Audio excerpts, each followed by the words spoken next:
आणि आता एक धक्कादायक बातमी। मानसिक त्रासाला कंटाळून शकुंतला चाबुकस्वार यांनी आत्महत्या केली आणि जोपर्यंत डॉक्टर अमोल जगताप यांच्यावर कठोर कारवाई होत नाही तोपर्यंत मृतदेह ताब्यात घेणार नाही असा पवित्रा कुटुंबियांनी घेतलाय। मानसिक त्रासाला कंटाळून शकुंतला चाबुकस्वार यांनी आत्महत्या केली असून आत्महत्येस डॉक्टर अमोल जगताप हे कारणीभूत आहेत। त्यांनी खोटी केस करून अशोक चाबुकस्वार यांना 3 वर्षाची शिक्षा झाल्याने शकुंतला या आजारी होत्या। कंटाळून त्यांनी फिनेल प्राशन केलं होतं। त्यांना शासकीय रुग्णालयात दाखल केलं होतं। उपचारादरम्यान त्यांचा मृत्यू झाला। मृतदेह घेण्यास नातेवाईकांनी नकार देत डॉक्टर जगताप यांना अटक करण्याची मागणी केली।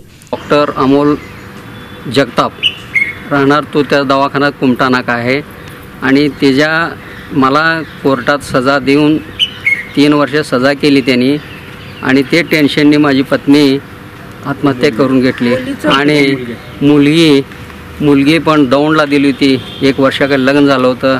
6 महिन्यात त्या जावईने सुद्धा त्याला त्रास देत होता। तुझ्या वडिलांनी असं त्या मुलीवर बलात्कार केला, तुझ्यावर केस आहे मुलावर।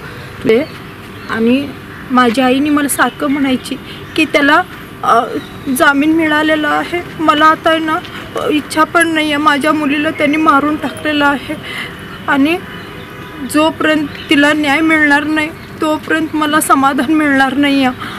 आणि सारखं तिचीच आठवण काढून रडायची, सारखं असं झोपायची, झोपलेलीच अवस्थेत असायची ती। जोपर्यंत त्याला अटक होत नाही, जोपर्यंत त्याच्यावर शिक्षा होत नाही तोपर्यंत मी माझ्या आईचं डेड बॉडी हातात पण घेणार नाही आणि त्याला मी सोडणार पण नाही आहे आणि त्या डॉक्टरला पण सोडणार नाही आहे। त्या डॉक्टरनी तर माझ्या वडिलांवरती खूप मोठं हे केलेलं आहे, मोठी केस केलेली आहे। त्या खोटा आरोप सगळा सामील करून त्यांनी ह्या सगळा हे निर्णय त्यांनी हे केलेला आहे। याने खोटा आरोप केलेला आहे। तिची लहान मुलगी होती, तिच्यावर बलात्कार करण्याचा प्रयत्न केला असं खोटा आरोप लावून त्याच्या पैशाच्या जोरावर पोलीस केस केला आणि सेशन कोर्टमधून वडिलाला आरोपी घोषित केले। आणि तसंच माझी मोठी बहीण अलका चाबुकस्वार, अलका वनकडे, तिचं 9 महिन्यापूर्वी लग्न झालं होतं।